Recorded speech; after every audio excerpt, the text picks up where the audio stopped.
Three candidates, two superpowers, one island. Taiwan's picking a president on Saturday and a parliament. This amid a steadily surging nationalism in mainland China and all that talk of decoupling and derisking by the United States and its allies. Who to succeed, the pro-West Tsai Ing-wen?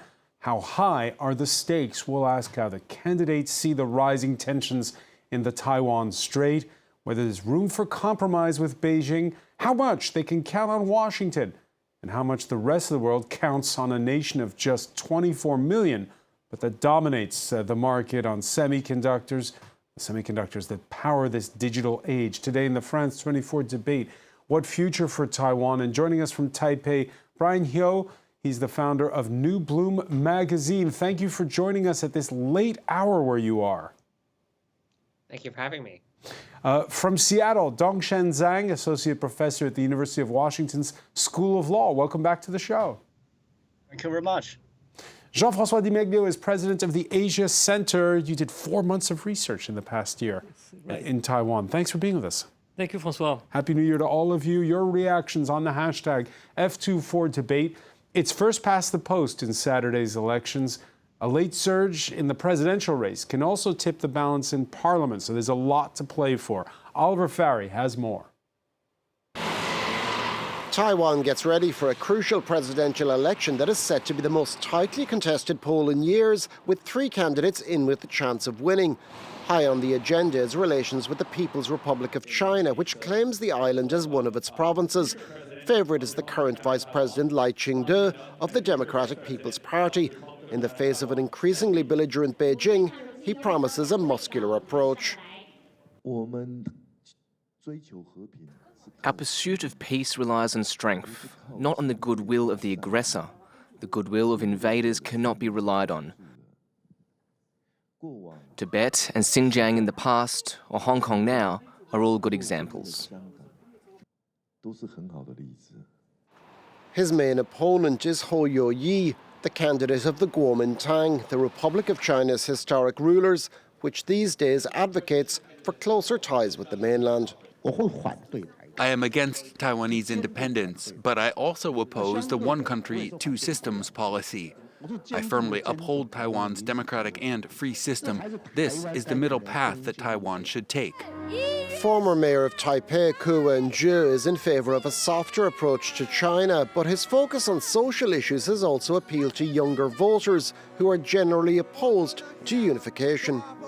The older generation have supported the Kuomintang and the DPP for 30 years, and it is difficult for them to make a change. But younger voters are different. Beijing has called for Taiwanese voters to make the right decision and has been looming menacingly. Taiwan's defense ministry says 4 Chinese balloons crossed the median line between the two territories, while 10 fighter jets and 2 warships have also been detected. Lai Ching-te has accused China of interference in the election. The United States, Taiwan's main arms supplier, is monitoring the vote and plans to send an informal delegation to the island after the election. For now, it's the incumbent Vice President William Lai who's in the lead. We can show you polling, a compilation of polling that's been done, this tracking poll, going up to the beginning of the year, January the 2nd. This followed by the Kuomintang's Hou Yo-yi, who you saw, and third, that former mayor of Taipei, Ku Wen-je. Brian Hyo, what's the last days of campaigning been like?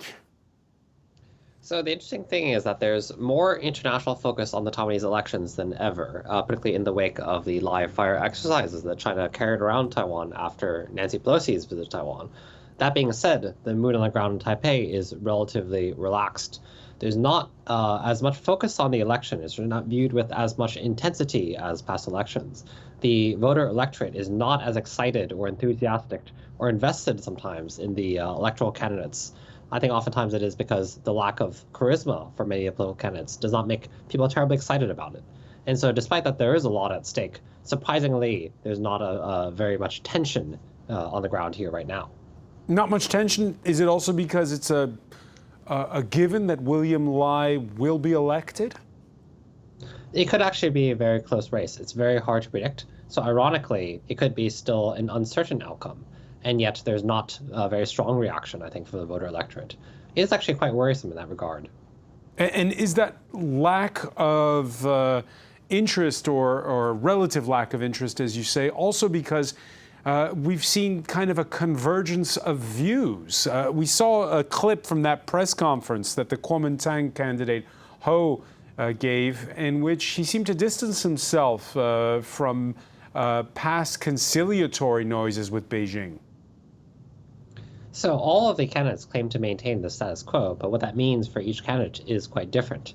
And so I think there is room for concern. I mean, with the KMT, for example, it's uncertain if Ho wins who'd be calling the shots. The former president, Ma Ying-jeou, stated in the past days that he would be wanting to lower the military budget for Taiwan if the KMT wins. And is it actually him or Ho or someone else in the party that would be controlling an administration? That's still uncertain. And so I think there's quite uncertainty there. But it's actually, I think, not really about the fact that candidates have converged that people are not excited. I think it's more about the candidates themselves. They do not have a compelling vision that is really exciting people or motivating people in that sense. Dong Chengzhang, you agree, and are you surprised that this election is generating less enthusiasm than the previous one?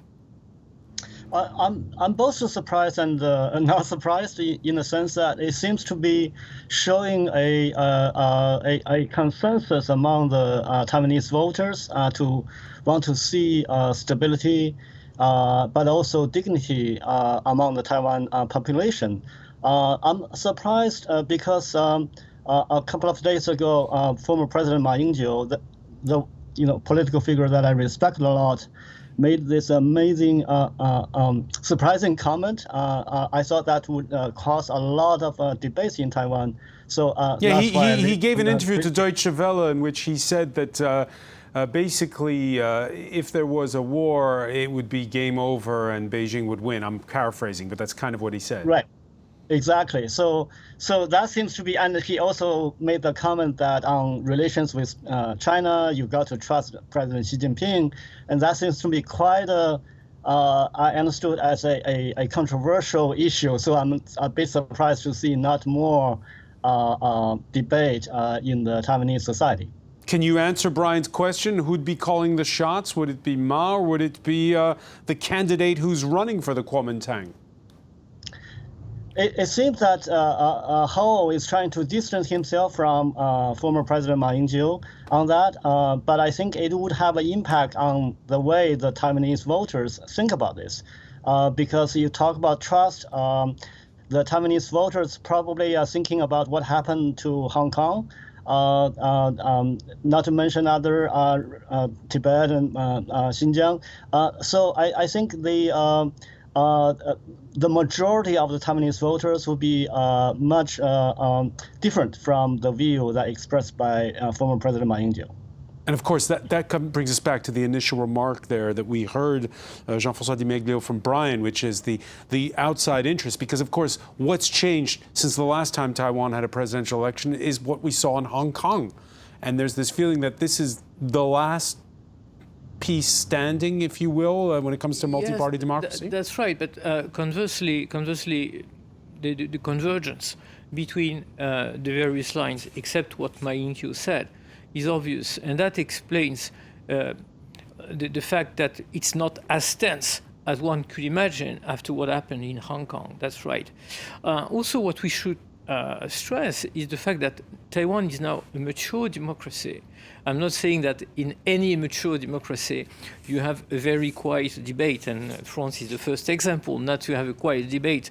But it also means that now a presidential election, a legislative election, is really something usual in Taiwan. So yes, you have a debate. It's true also that probably the outcome of the election, at least the presidential election, is not to be so much of a surprise because DPP will probably win. There is, of course, a debate about the legislative election, which is very important. And this is probably what the reason why you don't have this debate surfacing when we look at it from afar, because there is a real debate in the local places where the candidates for the legislative yuan do compete between them. And that does not necessarily appear to the surface, because this is where you do have debates between personalities, characters, and networks. At the island level, for the presidential election, of course, is quieter for reasons we explained. Now, just one point about Ma Ying-jeou. Apart from, I would say, the older voters from KMT, Ma Ying-jeou has his future behind him. So what he's basically doing is advocating for his legacy. Why did he do what he did? Because in case something happens, he just told us what would happen. But it's just to explain and justify his previous acts, not necessarily to predict the future. You mentioned how important those legislative elections are, and that's where the third place former mayor of Taipei, Wen-ju, could matter. And if elections were measured by likes, well, Hugh, with his 1.1 million Instagram followers, would surely win hands down. Brian Hugh, what to make of this third man in this race? So Ko benefits from a very populist political style. It's very much focused on personality and not his policies. And so many young people, despite the fact that polling shows that identity trends, identifying as Taiwanese, is on the rise across the board, he has made various statements. He started off when he first debuted as the mayor of Taipei, winning in 2014, as a more green political figure, more on the pro-independent side per se, more progressive. But in the meantime, he's now shifted more towards the blue side, that is to say, more pro-China.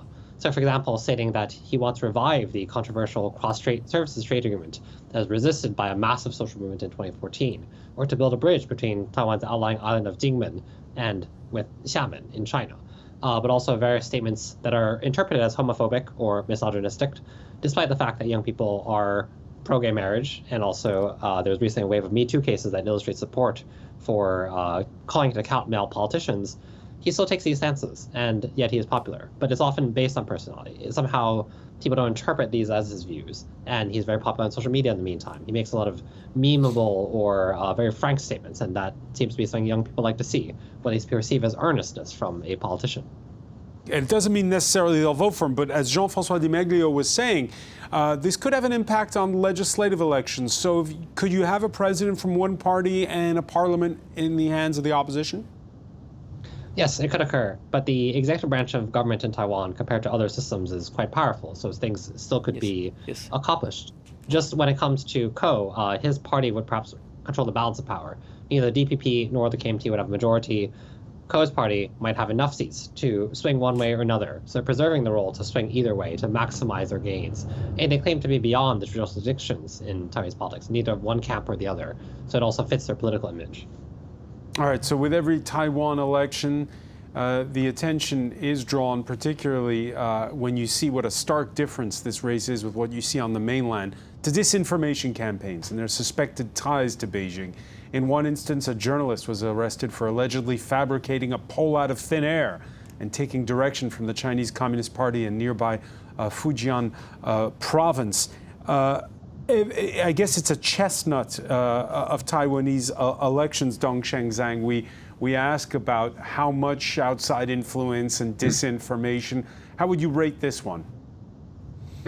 I think there are enormous efforts from mainland China in terms of disinformation and the tight control inside China and the efforts to influence Taiwan. So this is really one of the intensive political campaigns from Beijing.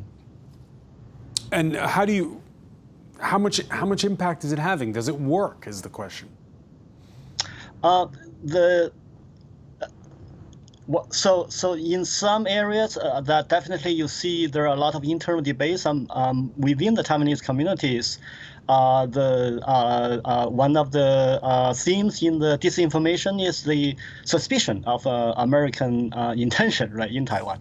So, and I saw that in different communities in Taiwan. So I think in some sense, it has its impact. But on the other hand, I think the majority of the Taiwanese voters They are well informed, given the free press in Taiwan. They are aware of the situation that Taiwan is in, and I think the choice seems to be also pretty clear. Jean-François Di.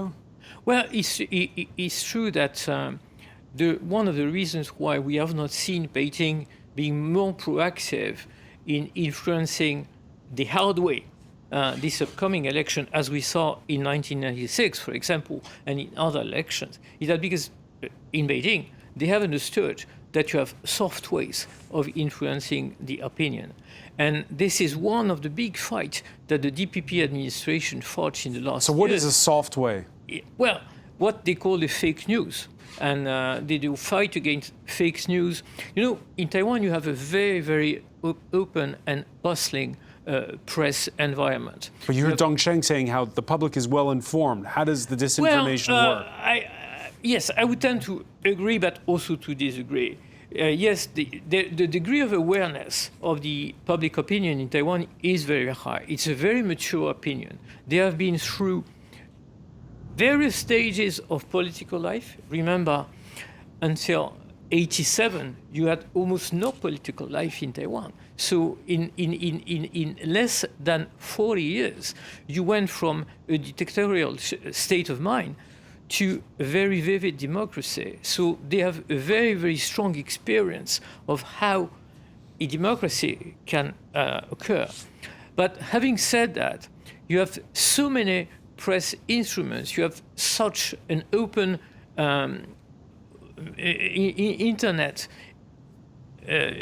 digital information, that the administration in the last few years had to fight a lot against many, many ways of influencing from the Beijing side. And that has been, you know, there is a Ministry for Digital Affairs in Taiwan, and one is on the way in order to promote digital democracy. This is how they call it, the ability for citizens to promote their ideas through digital ways, but also to fight influence through digital ways of communication. And that's coming from mainland, of course. So yes, the opinion is very much aware, but still it can be influenced in so many ways. So it's an open debate about how strong is this war against influencing the Taiwanese opinion. And that will play a role for sure. All right, so you have soft power, and then you have more traditional methods of, well, in some cases, intimidation. We've reported on it largely when there's been big military exercises around Taiwan that have been carried out by the Beijing's military.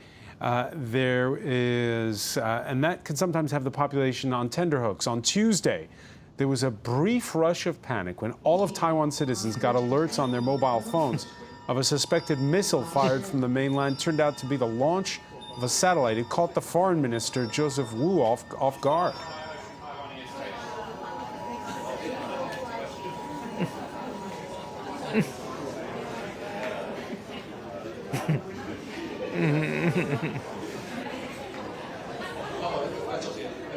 The PRC has fired a satellite in this region.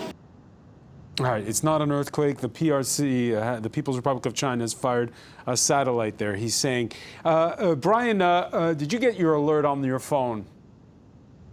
Yes, I did. It was right after 3 p.m. Part of the confusion originates that the Chinese language part of that text message said satellite. The English said missile. And it did create some confusion, some translation errors there. Is this just a regular occurrence? It's the first time it's happened. And so part of the political controversy is that there have been previous incidents in which a rocket was fired over Taiwan. That's probably the word they hope to say. Another satellite launch and so forth, but there was no text message. So it was the first time this has happened, and it does show that the detection systems for Taiwan are working correctly. As for translation, or failing to avoid unnecessary panic, that did not occur. And so that's what that results in this, that incident. And so Joseph Wu, for example, said satellite quickly, but Premier Chen Jianren in the legislature, as he was being questioned by the KMT, looked at it and said missile. He haven't looked at the English part of it. And responding there to what Jean-François Di was saying about digital democracy and how much Taiwan pays attention to digital affairs. Have you found on the campaign trail that social media has been any different from previous campaigns?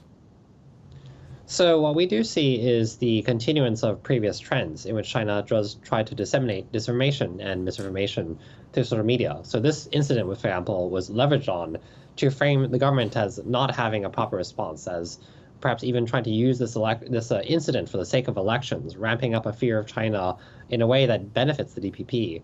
And so that occurs. I also do have attempts to defame politicians through AI-generated imagery, various claims about their hidden histories or secret past and what have you, but then also the skepticism of the US. And so the question is, can disinformation actually affect election outcomes? And we have seen the DPP win office successively many times, and has not affected the outcome. But it does lead to impacts on the narratives by which we're discussing politics. And maybe most dangerous of all is the disinformation that we perceive is the one that's discovered. The one that's actually effective is perhaps something that we never actually find out occurred. All right. Meanwhile, over in Washington, the build-up to Saturday's elections, including a Tuesday photo op for Republican Speaker of the House of Representatives Mike Johnson with Taiwan's ambassador to the United States, Alexander Yu. Support for Taipei is bipartisan in the U.S. Capitol. The Financial Times reports that after the elections, Joe Biden will dispatch a delegation to Taiwan. The White House has tapped a former Democratic Deputy Secretary of State and a former Republican National Security Advisor together to lead the delegation. Whatever the makeup, Beijing is not amused. The Taiwan issue is at the core of China's core interests and is the first red line that cannot be crossed in China-US relations. We urge the US to adhere to the One China principle and the provisions of the 3 China-US joint statements, fulfill the commitments made by their leaders with practical actions, stop any forms of interference in Taiwan's regional elections, and stop sending wrong signals to the Taiwan independent separatist forces. China will take resolute and strong measures to defend national sovereignty, security, and territorial integrity. What you just heard there, Dong Shengzhang, is that just going through the motions? It's more than that. There are a lot to talk about between the United States and Taiwan on not only on defense, but also on trade, more integration in terms of trade, and the AI chips that probably we're going to talk more, and preparation for perhaps the unfortunate future. So in that sense, there are a whole series of topics that the the two sides want to talk about. Yeah, because we're showing those images from that sit down between Joe Biden and Xi Jinping on the sidelines of a summit recently in San Francisco. There's been this sort of relative thaw, if you will, in the tensions between the two superpowers. Is that partly what's sort of dulling if you will, the tension surrounding this election? Yes, in the sense that during the meeting, right, President Xi Jinping told Biden that China's position on Taiwan. So that's definitely part of the conversation. But there are also a lot of more details that the U.S. wish to work with Taiwan on, especially I think in addition to defense, also trade relations, because you see the Taiwanese trade is increasing with Europe in the past year, and also with the United States. Taiwanese investment in Japan has increased, especially in the semiconductor industry. So there are a lot of things that the new president in Taiwan wants to talk with the Western societies, given the uncertainty in politics on the Taiwan Strait. So what keeps Beijing's leadership up at night more? Taiwan's election or the one taking place later this year in the United States? both, right? Both would be very, very big. I think the more is perhaps the United States, the level of uncertainty, not only to U.S. policy to Taiwan, but also on global level, right? So I think that's probably more. And this is also in the context that China is facing more internal difficulties in terms of its economy, unemployment, financial stability. So there's a lot, not to mention the political purge of the in the name of anti-corruption of the army recently.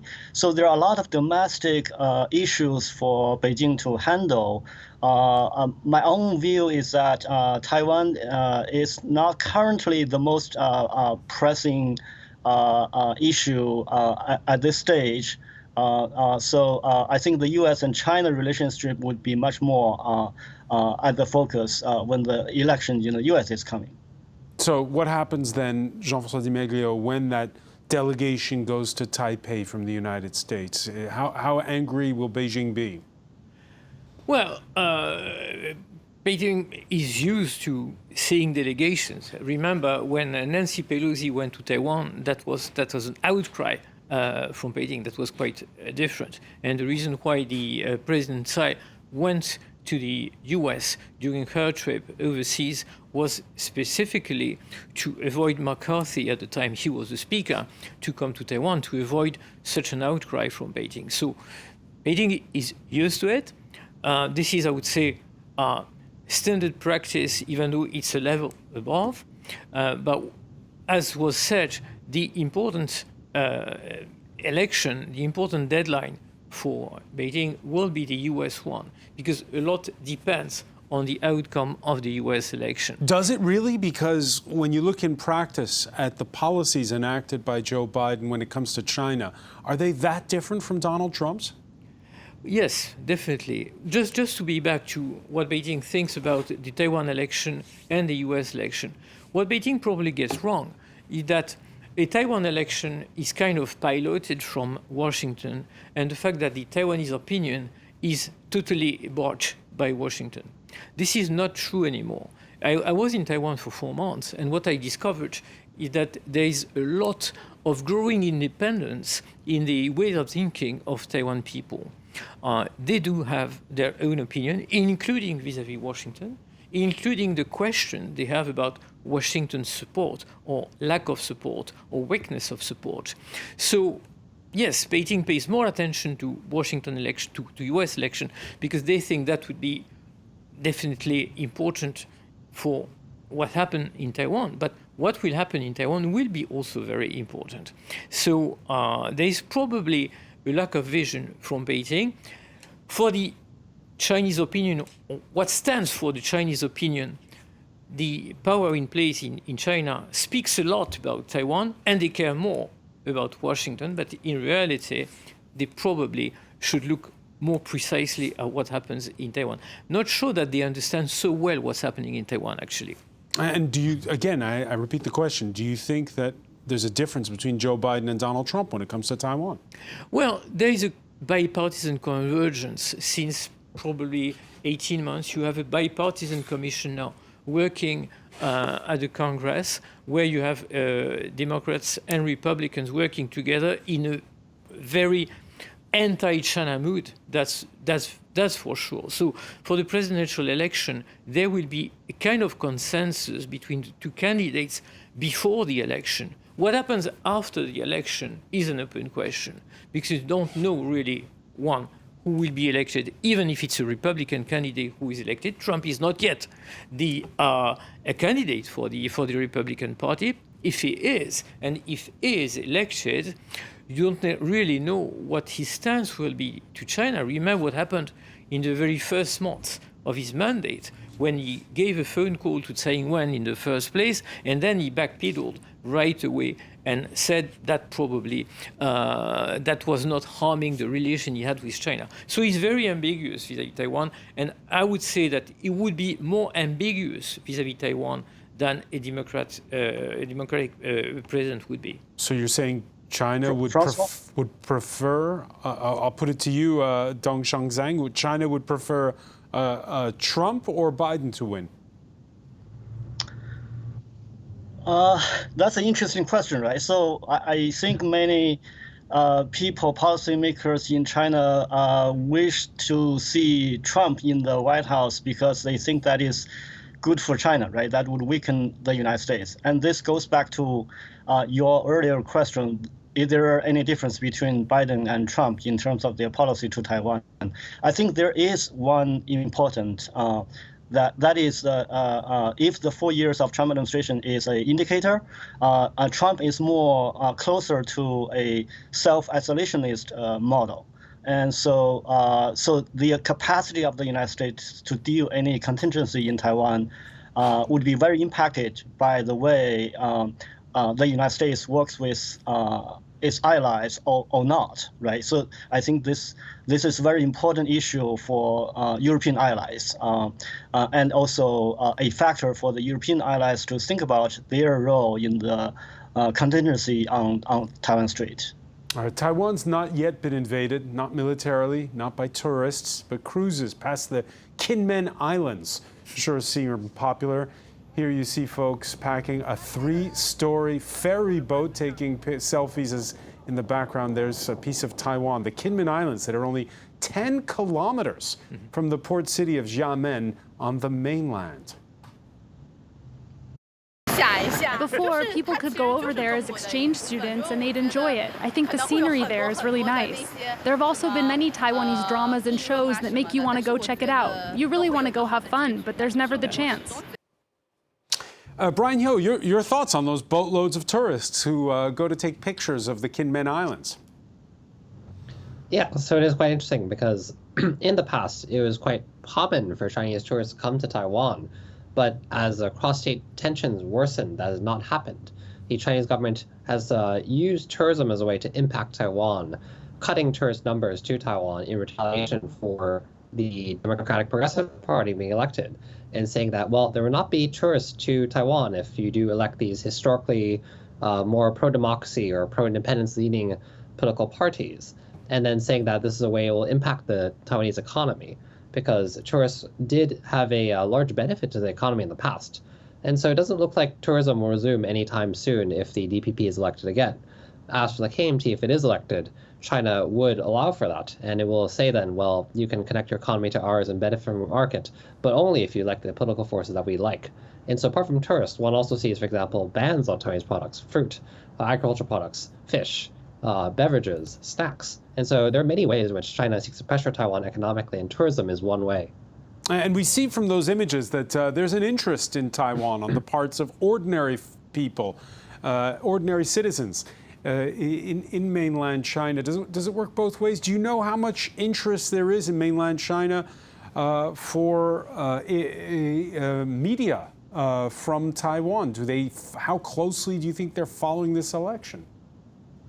It really depends on who, but the interesting thing is that China prefers group tours, because if you have a group tour, you can monitor people. Individuals coming to Taiwan, that's something that is maybe frowned on a bit more. You can have individuals going off and exploring independent bookstores, going to Esleet and purchasing books that are banned in China, or at least browsing through it if you can't bring it back. And so venturing off from this kind of curated landscape in which you only see what China wants you to see. And so that's one of those things. Tourism is an opportunity, actually, to have exchanges, meaningful exchanges, in which people do learn more about what happens in Taiwan. But then China prefers that people are always being watched. And so, for example, students, Chinese students studying in Taiwan, that's also something that has decreased. But there were students, for example, that would become involved in pro-democracy movements in Taiwan. But that's not something that China likes to see. And of course, it uses other students spying on those students to keep a tight rein on them. Your thoughts on those Kinmen Islands, which are just, 10 kilometers from the mainland? Yes, I think this is a fascinating experience, because when you are in Kinmen, first of all, you realize, in a way, how easy that would be for China to do something on Taiwan. Actually, they attempted right after by the end of the Civil War, there was an attempt to conquer Kinmen. It failed, and the Kuomintang managed to keep them away, and it was difficult for the communists to go further than Kinmen, because Kinmen is so close. It's easy make an attempt to Tiananmen, but Taiwan is 150 kilometers. That's different. But when you're in Tiananmen, you realize how easy it is, also how close it is, because before the COVID period, Tiananmen people used to shop on mainland. So they were just going, like when you go to the supermarket, they go to mainland to shop. So there is so many interactions, and that tells you a lot about the importance of the status quo. The status quo is really in people's mind. It's in people's mind on the Taiwan side. It's also in people's mind, in a way, on the mainland side. What happened in the last 3-4 years is a lack of knowledge by the mainland people about Taiwan, because they used to flock to Taiwan when tourism was open. And now there is a lack of information. But I have more than a handful of examples, vivid examples, real examples, of people from mainland who went to Taiwan for various reasons. Either I invited them when I was in Taiwan, or other reasons, professional reasons, they went to Taiwan. Every time they go to Taiwan, their reaction is unanimous. This is how China should be. And they come from all kinds of horizons, because they see Chinese characters. In a way, they feel at home. In a way, they feel like it's a different place, but at least they all think it's the place where they would like to be. And how does that compare with the experience of a mainlander who goes to Hong Kong? I think it's very different, because the main difference is when, this is my foreigner's opinion, and people from there may have a different opinion. When a mainlander visits Hong Kong, there's always the memory of Hong Kong being a colony. So you go back to a place which used to be colonized by the Western places. So it's like a revenge, or something where you discover that the Hong Kong people used to be colonized, like China used to be colonized in the 19th century. So it's back to normal. When they go to Taiwan, in their minds, whatever they read in the history books is very, very different. It's a different place in their minds. Dong Shenzheng, is there a mutual fascination, you could say, between Taiwan and the mainland? Well, in some sectors of the mainland society, definitely there are more. There's a certain level of admiration, but also we talked about disinformation before. In the online world, there's also a lot of efforts to demonize the Taiwanese society and to downplay the democracy and portraying more it as a chaotic, situation. So I think it's very much mixed. Very much a mixed situation. And you heard Jean-François spell out what have been the sort of the phases these past years. A hardening stance by the Communist Party in Beijing, then COVID, then Hong Kong. All these factors are sort of changing the dynamic? It is definitely changing. I think for the Taiwanese, looking at China with disbelief from 2014 when the demonstrations in Hong Kong was happening up to now, right? So the rapid change in terms of politics, the last couple of years in the economy, that's why Taiwanese investment in mainland China in the last year dropped dramatically, and the trade with mainland China also dropped quite a lot. So there's definitely a shift. And I think that is out of the concerns of the political situation there, also the relations between the two sides of the Taiwan Strait. Dong Sheng, at the outset of our conversation, I mentioned the fact that Taiwan has this corner on semiconductors and how important that is to the whole planet. You talked about how they're diversifying their customer base these days. How key is it, in fact, to ensuring Taiwan's future having this predominance in that sector?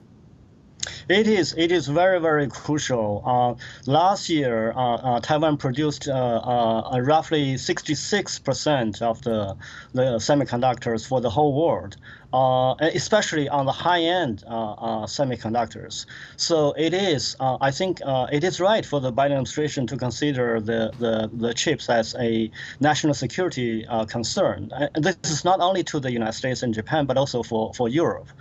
So in that sense, the whole Western allies have a strong interest in keeping Taiwan a secure place, in addition to it's the livelihood of the Taiwanese people, right?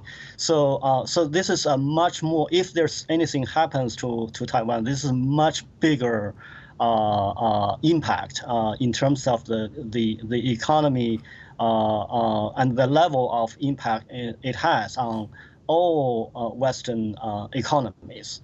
So this is really a very big deal for the West in general. Yeah, and at a time when the whole world is obsessing about high value, high security digital technology, about artificial intelligence, Taiwan's elections, even a talking point in Las Vegas at the annual Consumer Electronics Show, where there are hundreds of mainland Chinese companies that are present.